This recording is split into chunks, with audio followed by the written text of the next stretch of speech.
usual, the Bayesian regression approach uses the Bayes factors. So we need to have models, and like in the traditional approach, we use 4 models: the null, the group practice only, the individual practice only, and the combination of the 2 independent variables, group practice and individual practice. So let's start with the version of the Bayes theorem that contains the parameters and the data, and we do that for each of the models. So we got probability of the parameters given the data, and this is for model 0 only. A model 0 is the null model. MG is the model of the group practice. MI is the model of individual practice only, and MGI is model of the group practice and individual practice. So this is the posterior distribution of the parameters for model 0, for the null model, and it uses the likelihood, which is the probability of the data for each parameter value in this model 0, and the prior over the parameters. So what's the prior distribution that this model now gave to the parameter values. And here this is the probability of the data given the model.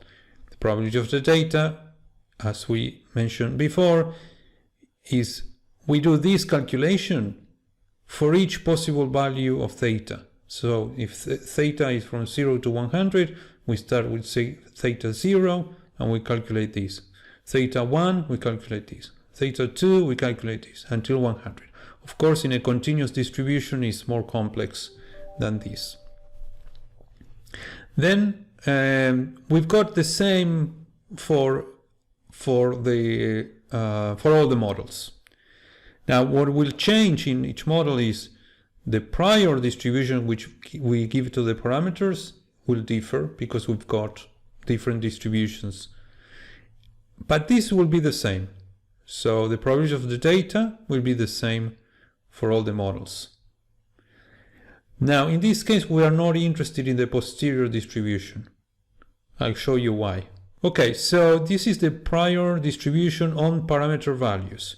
I'll show you later that we can have another version of the Bayes theorem in which we don't care about the parameter values. So in this version that we do care about parameter values, and what are the prior distributions? Well, for the null model over beta 1 and beta 2, we put that the whole distribution over 0 because we don't give we fix the beta 1 and beta 0 to 0.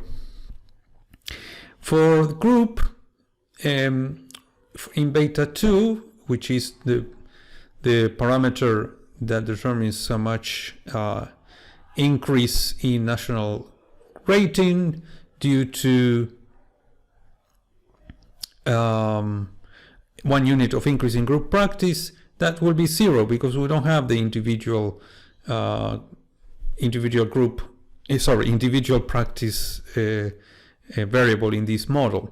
But for beta 1, we have a prior that is called Jeffrey-Zeller-Zhou, and I'm not going to explain this, just suffice it to say that it combines the beta with the standard deviation. Remember that in the traditional approach, and in this one too, we need to estimate a standard deviation of a normal distribution. Well, this is a complex, well, actually it's not that complex, but it's complex to explain, and it doesn't add to the value that I want you to get from this course.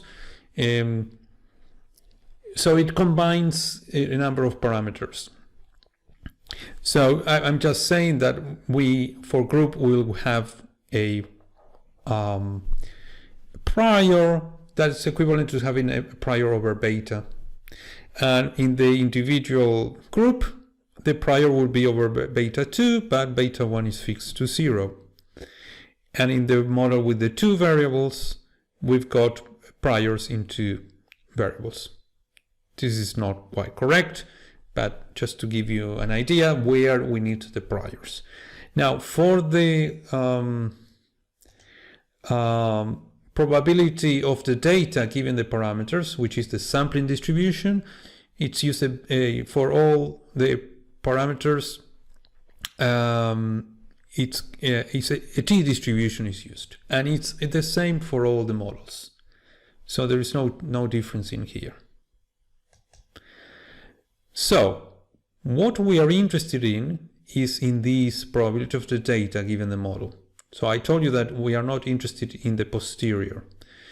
We are interested in this probability of the data given each model, so we can calculate base factors by calculating the ratio between these probabilities.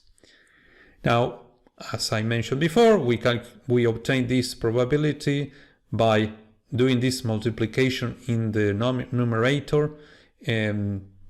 For each parameter value, we add those values if they are discrete, and we get this. If it is a continuous variable, we need to do integration, and we get one value there. Okay, so in this case, we've got the priors I mentioned before, multiplied by the sampling distribution, which is the t-distribution, and when we do that for all the possible parameter values, then we get this. The way JASP will calculate this is different, but this is the idea. Now we are going to transpose this value into the Bayes theorem version that uses models and data and ignores the parameters. So here, you know that because we add over all the parameters, now we don't need the parameters anymore. So when we have this, we can use the Bayes theorem that doesn't use parameters. So this is the models version of Bayes theorem. So now the posterior distribution is not a posterior distribution over the parameter values. It's a posterior distribution over the models. So the posterior distribution will tell us what's the probability of null after we observing the data. After observing the data. So, and these four probabilities have to add to 1. And the theorem is probability of the data given the model, and that is what comes from the previous equation, the previous form of the Bayes theorem. The probability of the model, this is the prior probability of the model. So that's the probability that we give to the model before observing the data. And what's that? Well, we decide how much credence we want to give to each possible model before observing the data. A safe way of doing this is to assign the same value to all of them. So we use a uniform distribution. So because these are 4 and the 4 have to add to 1, we are going to use 0.25. And this probability of the data is what's the probability of the data regardless of the models. So it's like we are calculating an average probability of the data weighting differently in the models, but we use all the models. Therefore, this value will be the same in the 4 equations. So when we want to calculate a ratio between these and these, for example, we can eliminate probability of the data because it's the same value. Now we can also eliminate the prior probability of the model because it's also the same value. Okay, so as I said, this is what comes from the previous Bayes theorem, the previous version. That's the probability of the data for this model, the null model. And we eliminate the probability of the data because it's the same value for all the models. Okay, we've got here the prior distributions on the models. We've got 0.25 for each models because this is a uniform distribution and these 4 values need to add to 1. Okay. Now, because we cancel the 0.25 because it was the same in all the models, and we cancel the probability of the data because this is the same value as well, then we get this equality. Probability of the model after observing the data equals probability of the data given the model. So this will be equivalent to the posterior of the model. Okay, so we just need to find this out. Okay, I did the calculations with JASP, and we get that the posterior probability for the null model goes from 0.25 to 0.000005. So after observing the data, we pretty much can eliminate the null model because it is very, very unlikely. The group model goes from 0.25 to 0.662. So it has the highest probability of the four models. Individual model, so it includes only the variable individual practice, goes from 0.25 to 0.008. And the group plus individual, so the variable with both, so the model with both variables, goes from 0.25 to 0.330. So a bit of an increase. So now we need to calculate the base factor. And for the base factor, we use the theorems that we saw before, but they were separated by model. Now we compare the models. So in these three equations, I'm comparing the model null, M0, with the other three models. So in this case, model 0 is compared with model of the group practice, model 0 with model of individual practice, and here model 0 versus the model that incorporates both variables. So this is the equality that we saw before for the three models, and therefore in order to obtain the posterior distribution we need these two values, the probability of the data given the model for each model. So when we've got the null model on top, this one is base factor 0, 1. But if we want to have a base factor 1, 0, we just put, and we invert and we put probability of the data and the model of interest over probability of the data given model null. So in order to calculate the base factor 0, 1, we are going to compare the probability of the model given the data. Remember that probability of the model given the data equals probability of the data given the model. Given that probability of the data is the same value and probability of the model is the same value, as I explained before. So when we compare the null model against itself, this value again divided by the same value is going to be 1. Now, when we compare null model versus group model, so 0.000005 divided by 0.662, it's 0.000007. When we compare 0.000005 divided by 0.008, that's 0.00058. And finally, when we do this, divided by 0.330 equals 0.00015. So remember that when we've got values, base factors 0, 1, values lower than 1, means that the alternative model, the model that is not the null, has a higher probability. We know that because we've got the probability here. And we can see that it's higher than that of the model. But how much more? Well, if we use this, it's a bit difficult to interpret, so we do the other way around. We get BF10, and I calculated that with JASP, and we've got it in red. Now, what we do is we calculate the model in the row divided by, the probability of the model in the row divided by the probability of the null model. So because in first row we've got probability of the model is the same as the probability of the null model, then we get 1 as well.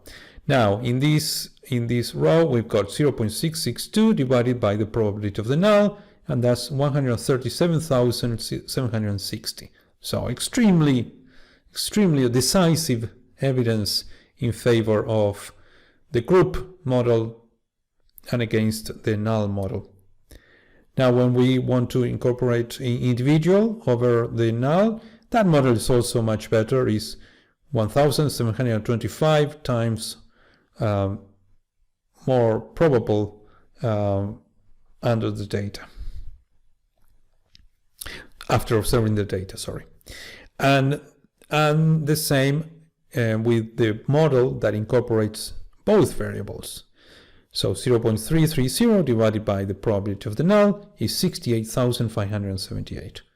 So again, decisive evidence in favor of the model with two variables. Now we can finish the job here, and that's it. This is the evidence in favor of each model. Now, if we want to make a decision that we need to choose one model over the others, and in some cases we need to do that, sometimes we don't need, well, we can calculate the models between themselves, and the base factors are transitive. Remember that this value comes from the ratio of this value over that value, and this one is the ratio of this value over the same value. So when you divide something by the same value, you can use the numerators and divide them themselves, so obtain a ratio, sorry, and that would be a base factor. It would be equivalent to do the whole thing. So in order to obtain the base factor of group over individual, we do 137,760 divided by 1,725, and that is 78.8 times higher, so a base factor of 78. It is a very, very strong evidence in favor of the model with the group versus individual. But this is not the most important comparison. The most important comparison is this. We know that group we are going to incorporate because it's the best model, and it's really, really decisive evidence against the null. So group will be a variable that we will keep in the model, but shall we add individual or not? I mean, individual on itself, if we don't have to take into account group, it's a model that is fantastic, much better than the null. But it could be the case that when we incorporate group, we don't need individual anymore. So this is the model that incorporates the two variables. So the model by the two variables, yeah, if we compare with the null is great, fantastic. But what happens if we compare with group? Well, we'll calculate the base factor. 137,760 over 68,578. And that is 2. Not strong evidence in favor of the group model over the group plus individual model. A base factor of 2 is a weak, very, very, very weak evidence. But if we have to decide, we should decide for the group, because it's a model with less variables. So, and it's doing a better job at the moment. So that only if we need to make a decision. If we don't have to make a decision, then we leave it with determining the evidence. And then the BFM column, that is a comparison of each model versus all the other models. So it's doing this, it's using this equation. So probability of model 0 given the data, so that's the posterior probability of the model, over the probability of all the other models given the data. And that we have used the same theorem. That's probability of the data given model our probability of data given others, times the prior probability of model 0, times the and here times the probability of all the other models. Now this is not the same value anymore, because this is 0.25, but this is the probability of all the others add together. So now we've got 0.25 over 0.75. Now the probability of the model, the posterior probability, is given. We just calculates that for us. So we can obtain this value by doing a bit of algebra. So we rearrange the equation, and so the ratio, so the posterior odds, so which is the how much better a model is in comparison to the others, or how much worse it is, divided by the prior odds. So how much better or worse is the model in comparison of the others. That would be the base factor, which we call model. We do that with each of the models. We compare each model versus the 3 other models. And that is the information provided in the column BFM. So when we compare the ratio of the posterior odds of null versus the prior odds, then we've got a very low value. For group versus the others is a base factor of almost 6. Individual versus the others is 0.025, and group plus individual over the others is 1.475. That is another way of showing the evidence in favor of group.